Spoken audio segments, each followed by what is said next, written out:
Suatu ringkasan kehidupan manusia itu seringkali berbeda-beda antara satu dengan yang lainnya.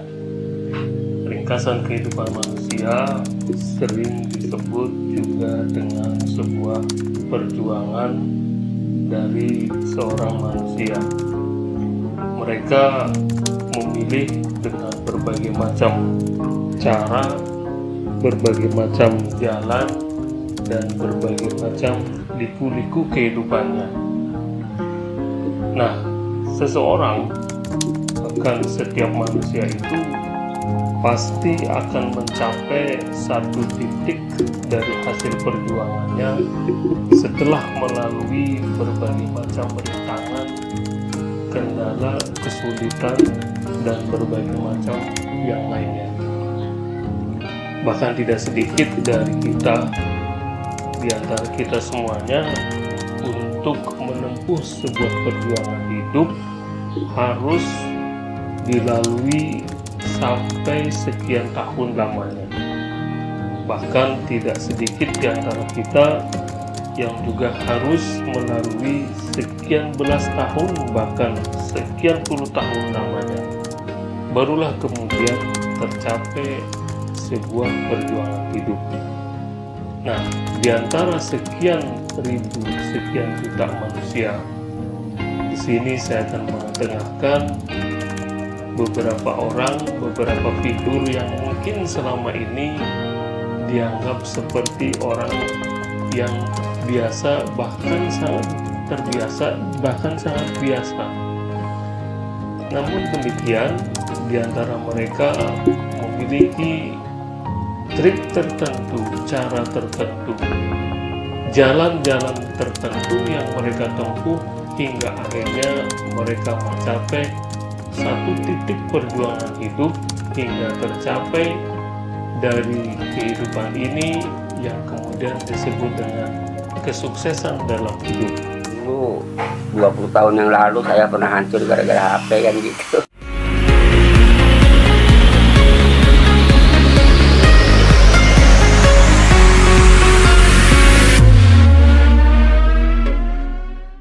Oh, pernah? Gak pernah, makanya saya males lah. HP yang penting saya bisa nelpon, nerima SMS, sudah cukup. Yang begini aja juga cukup. Iya. Yang punya perusahaan Samsung juga model jadul kayak begitu. Iya. Yang penting bisa ngirim SMS, Iya, bisa nelpon, bisa udah udah selesai. cukup. Gunanya yang lain kan nggak terlalu mendesak kalau yang model-model lama sekarang. Ya, apa yang mau ditanyakan barang kan?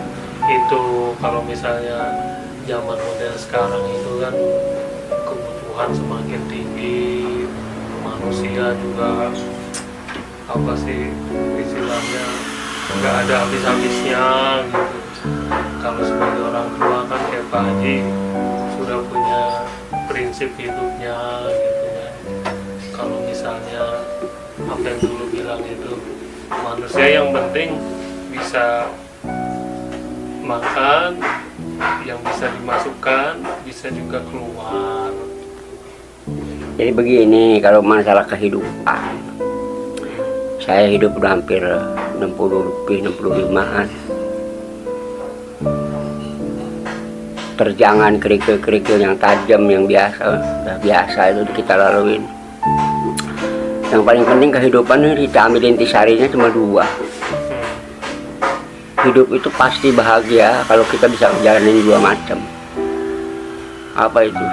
Sabar dan syukur. Sabar Dan syukur. Apa itu sabar? Sabar itu menerima apa yang dicobakan kepada kita oleh Allah dan tawakal kepadanya. Dan mensyukuri apa yang dikasih, kenikmatan-kenikmatan itu aja. Dikasih kenikmatan kita bersyukur, dikasih cobaan ujian kita bersabar, cuma itu aja. Cuma dua, nggak ada. Cuma dua aja kuncinya. Nah, kalau diterjemahkan bisa kemana-mana.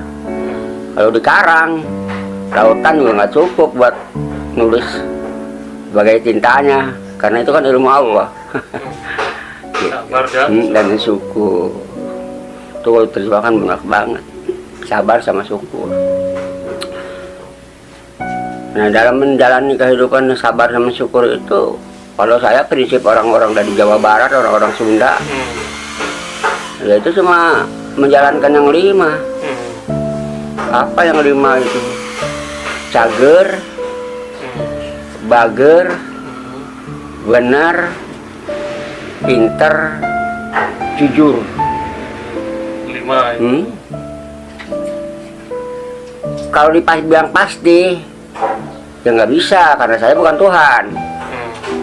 Tapi hampir mendekati kepastian 99,99%.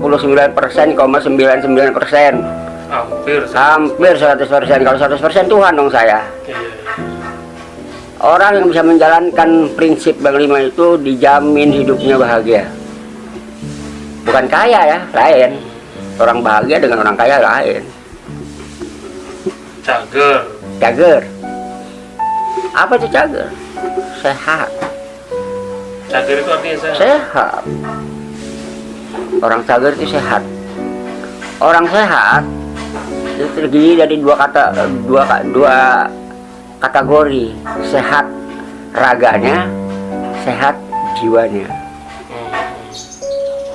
Orang sehat raganya tapi jiwanya sakit, wah gila tuh dia.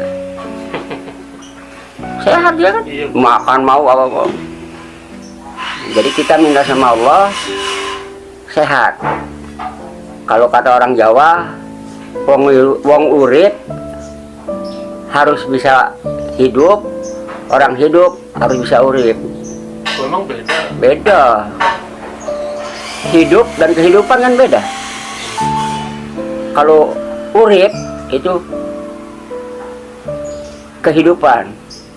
Kalau irup itu hidup. Jadi kita jadi bisa minta sama Allah hidup dan kehidupan. Orang hidup doang nggak punya kehidupan untuk apa? Contoh, orang kaya, mobilnya banyak, hartanya berlimpah. Orang kaya punya kehidupan nggak dia? Punya, ya kan? Tapi nggak hidup. Kok bisa nggak hidup? Kemana-mana pakai kursi roda kok. Mulutnya main ya kan? Iya, stroke. Jadi kita minta sama Allah cager, sehat, punya hidup dan kehidupan. Itu cager. Dua bager. Bager itu baik. Bager bahasa Sunda. Nah, baik. Ciri-cirinya orang baik ada 3. Kalau dia pinjam, dia memulangin. Pinjam apa ini? Uang? Apapun. Pak Ramdan saya pinjam pacul, udah pinjam taruh aja, di mana punya orang itu bukan orang baik. Kalau minjam dia memulangin. Kalau ngutang dia mau bayar. Ingat lah. Dia mau bayar kalau dia ngutang. Kalau dia ngasih tanpa pamrih, itu orang baik. Cager, bager, benar. 3. Orang benar itu orang yang berdiri di atas rel hukum yang ditentukan.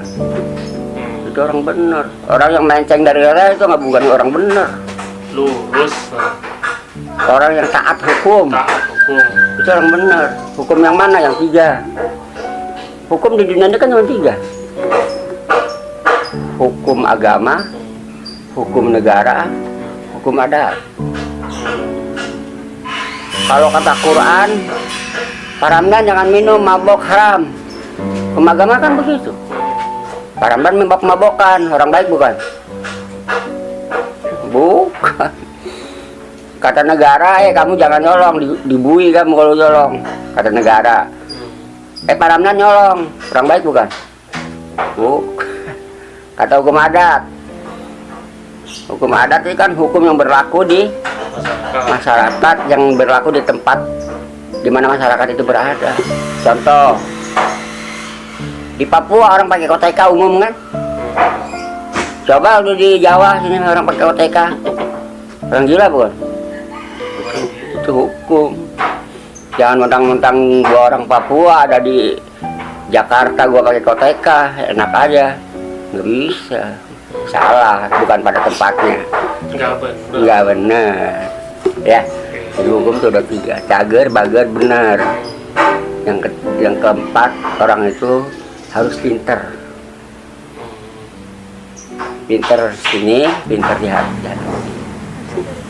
Orang yang pinternya pakai otak, hidupnya akan nyasar. Contoh? Ya contoh, jauh dari Tuhan, tapi pinter, nyasar ya kemana, kebablasan kemana-mana. Kurang jauh dari iman. Kadang orang yang dia nggak pakai ini, nggak pakai otak, nggak pakai hati, bodoh. Orang bodoh susah hidupnya, ya kan? Jadi dua-duanya harus saja seimbang. Cager, bager, bener, pintar. Yang kelima jujur. Jujur itu pada hakikatnya menjauhkan sifat munafik itu jujur. Menjauhkan dari sifat Munafik. ngomong jangan bohong, janji jangan ingkar, dipercaya jangan khianat. Sesuai dengan omongannya.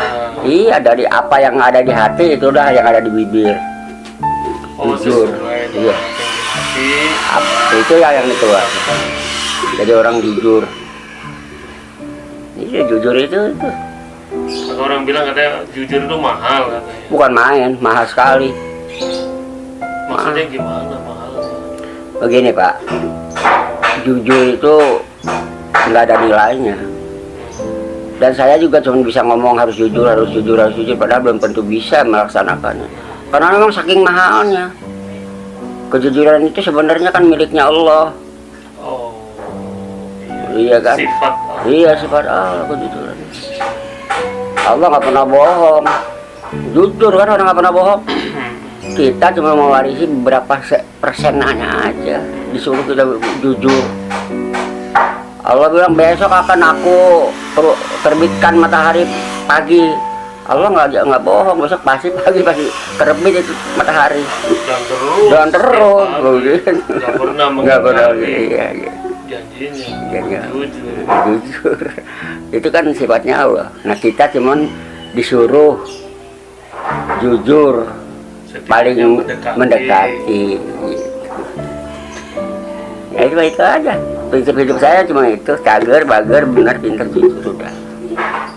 Nah sekarang kalau misalnya manusia model sekarang itu kan yang penting kan pintar, cerdas. Ya itulah, kalau cuma itu pintar, cerdas itu semua kan dia jauh dari sifat yang dua, dari asal-muasalnya. Dia nggak pernah bersabar dan bersyukur.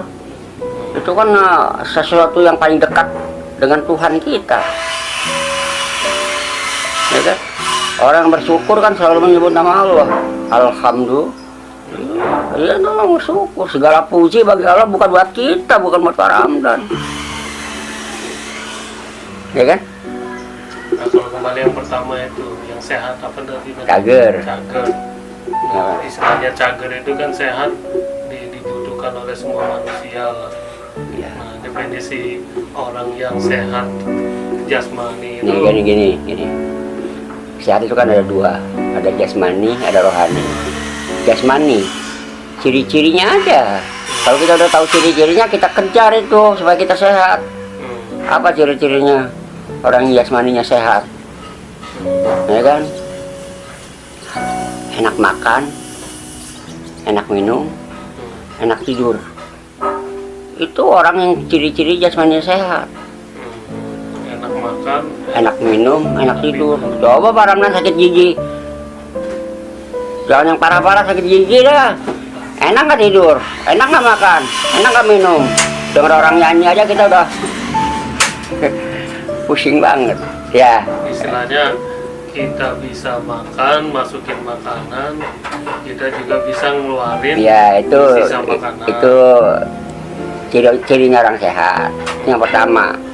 Yang kedua, ciri-cirinya orang sehat itu bisa buang air kecil, bisa buang air besar, bisa buang angin.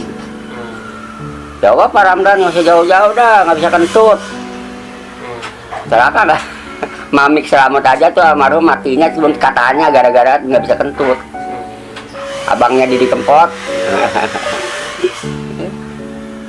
Jadi itu yang kedua. Yang ketiganya ya orang sehat itu bisa memasukkan sesuatu dan bisa mengeluarkan sesuatu. Termasuk di tempat tidur. Ya kan, kita bisa masukin, nah, tapi nggak bisa ngeluarin, celaka gitu ya. Dua-duanya kan harus. Itu juga Termasuk gitu orang sehat. ciri-ciri orang sehat. Raganya. Nah sekarang yang paling penting lagi orang harus sehat jiwanya. Itu paling penting dalam kehidupan manusia, orang harus sehat jiwanya. Orang yang sehat jiwanya itu jauh dari sifat yang 6. Jauh dari sifat yang 6. Apa itu 6? Iri, dengki, sirik, tidik, jahil, kaniaya. Kalau kita masih ada sifat di dalam diri kita itu yang 6, berarti kita belum sehat. Apa itu iri? Iri itu Pak Ramdan yang beli selimut, saya yang gerah. Pak Ramdan yang beli mobil, saya yang marah-marah.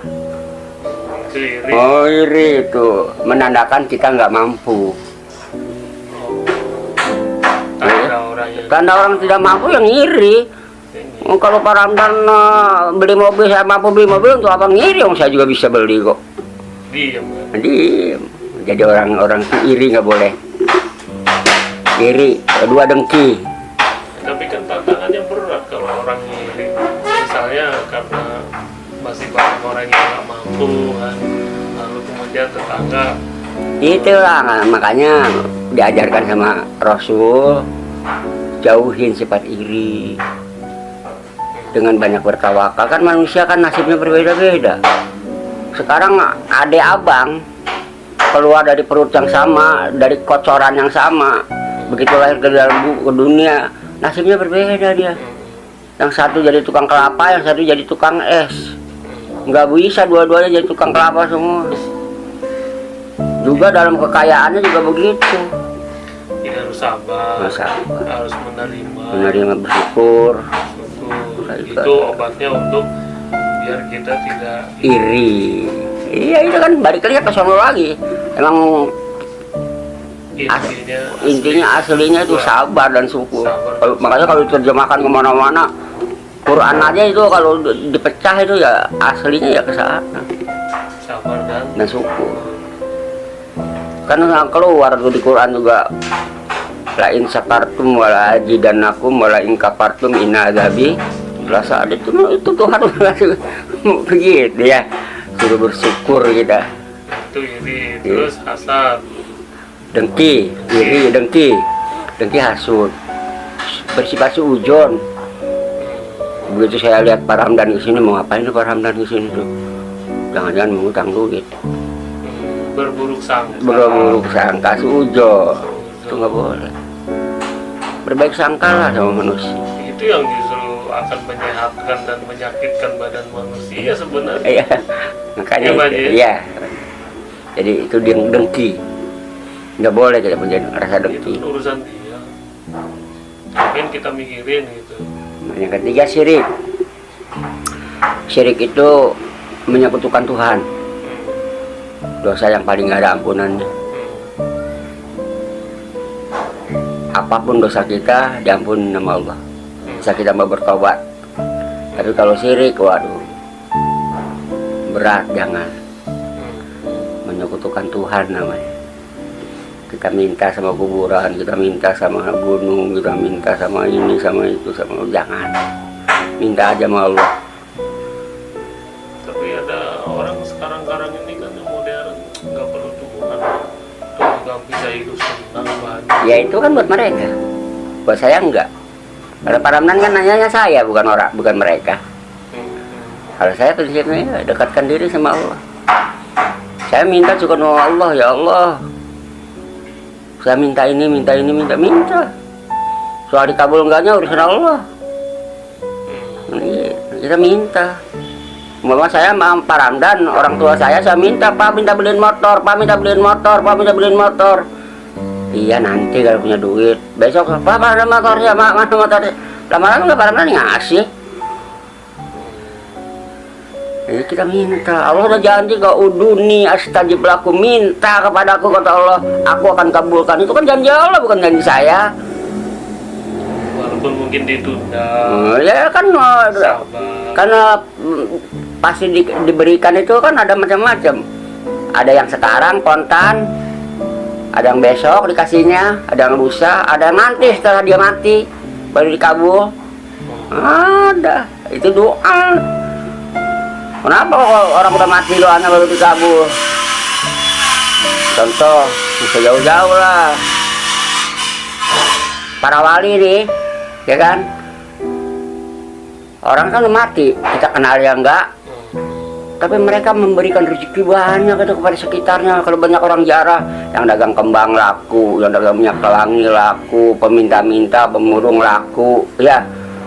Pada ngasih, itu kan memberikan rezeki kepada orang. Jager, bager, apa tadi?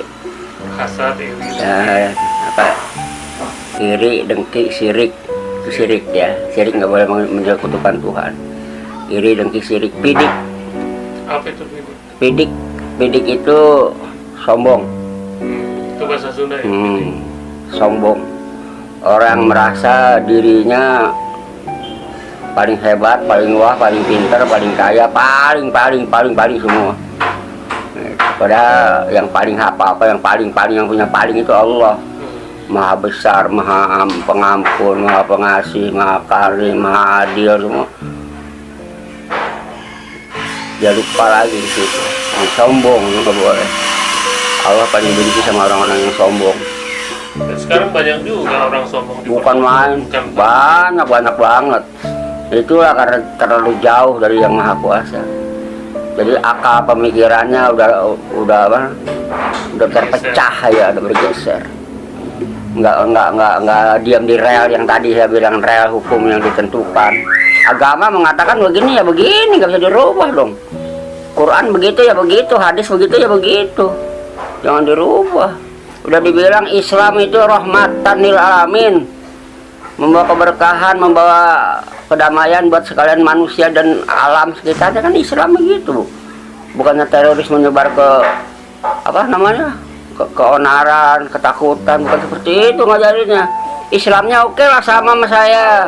Kamu sholat menghadap kiblat, Qurannya sama. Tapi kan pahamnya berbeda.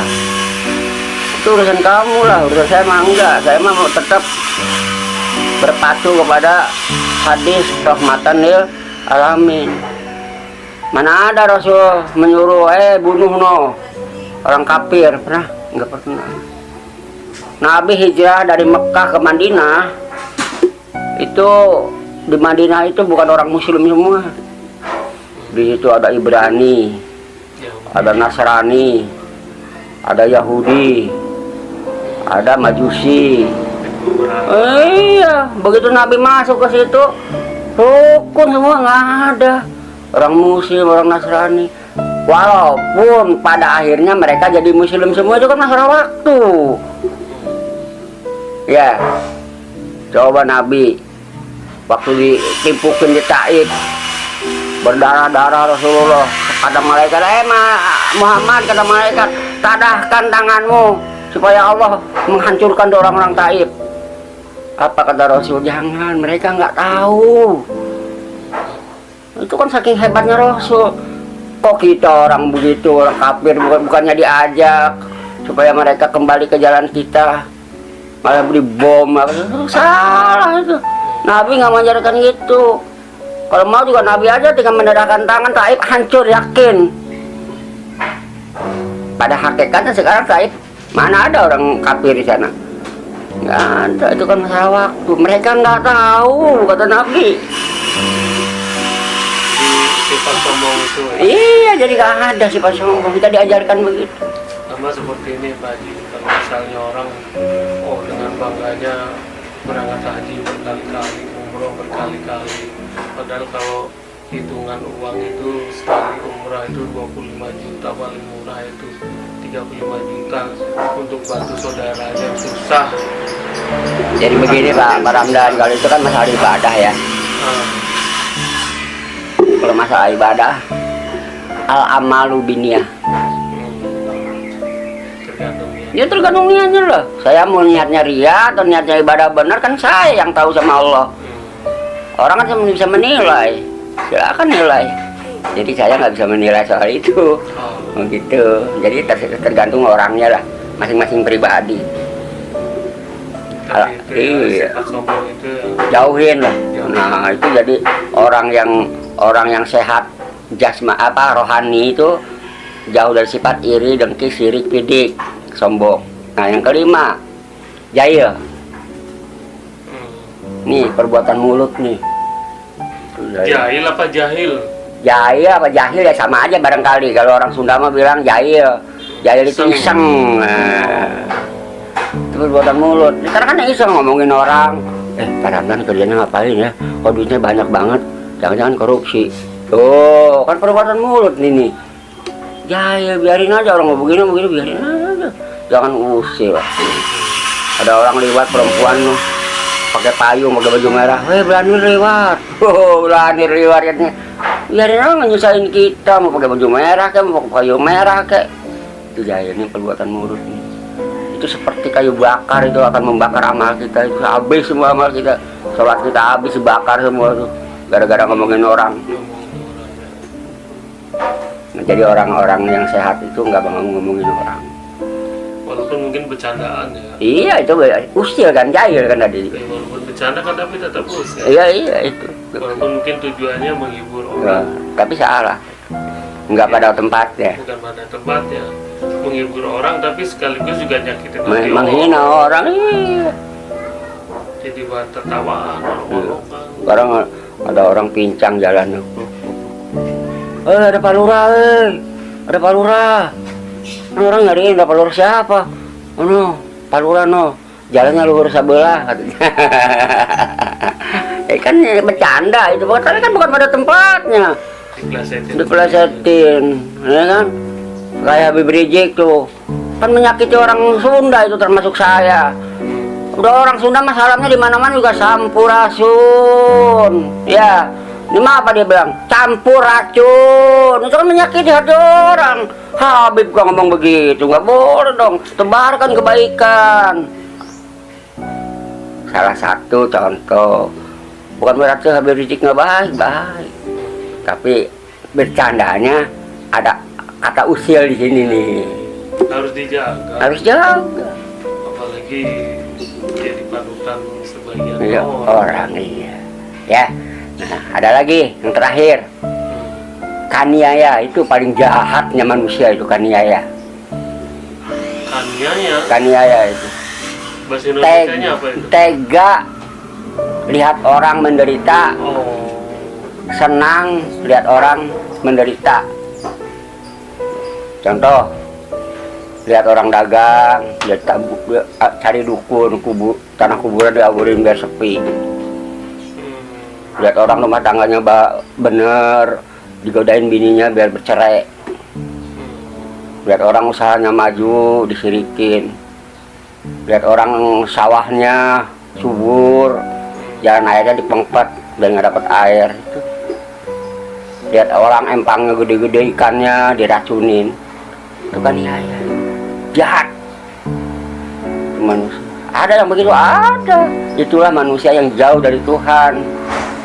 Coba kalau dia bersifat sabar dan tawakal, tafakur, syukur, gak bakal itu ada.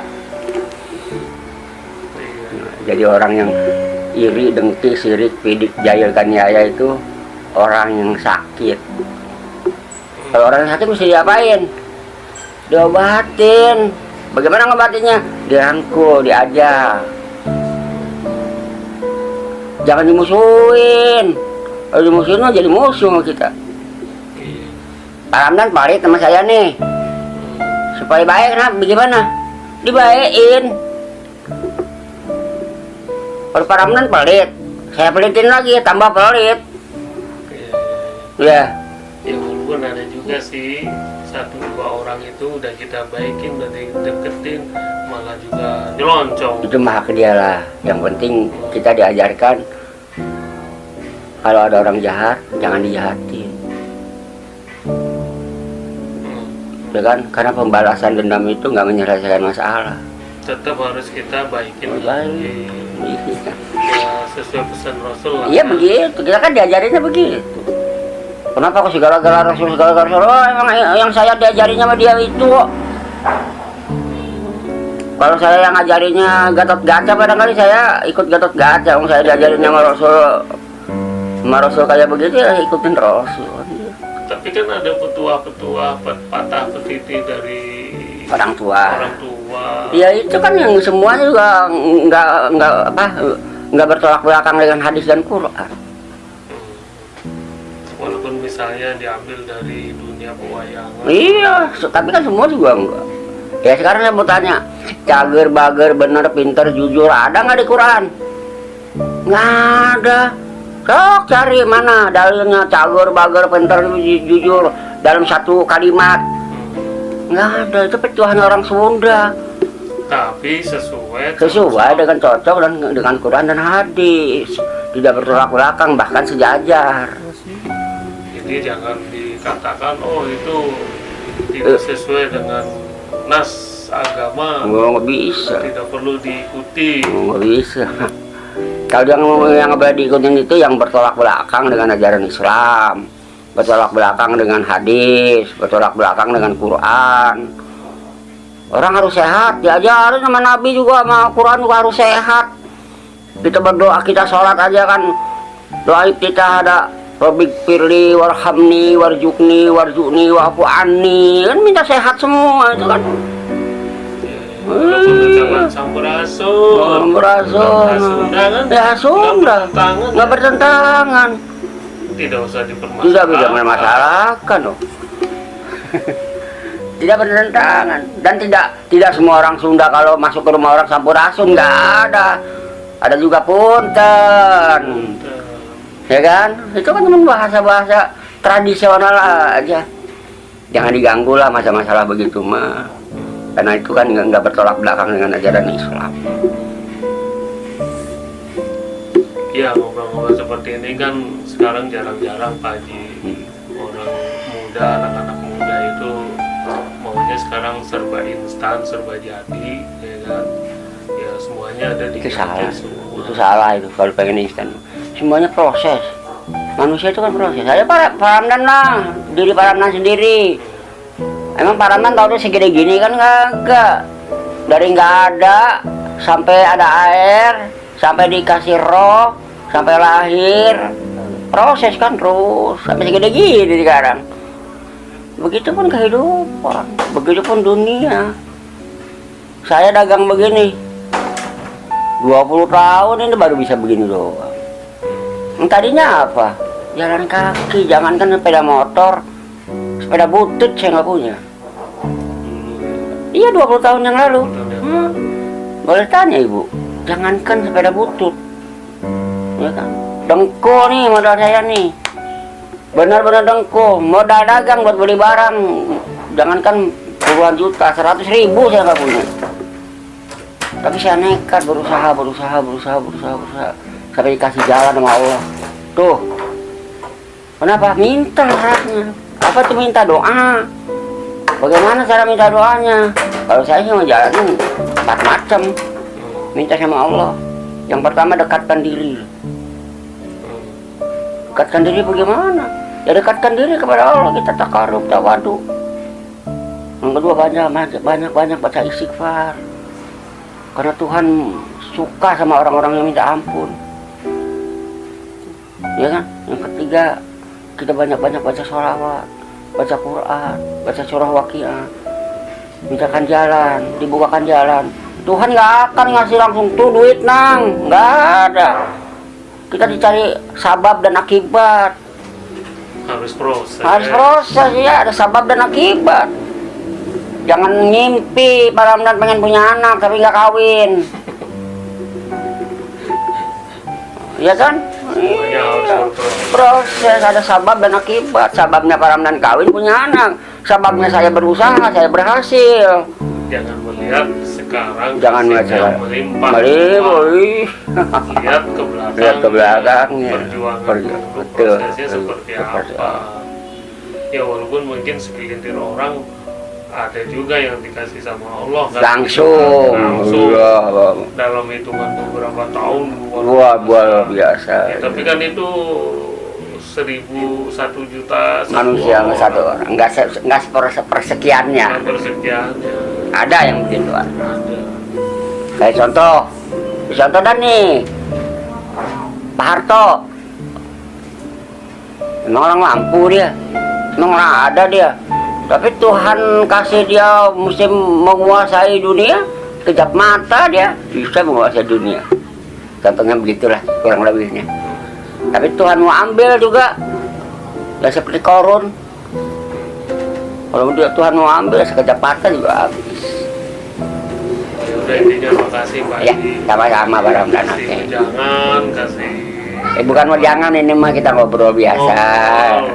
Barangkali ada hikmahnya. Tuh. Kalau ada hikmahnya kita pakai, yang bagusnya, yang jeleknya kita buang.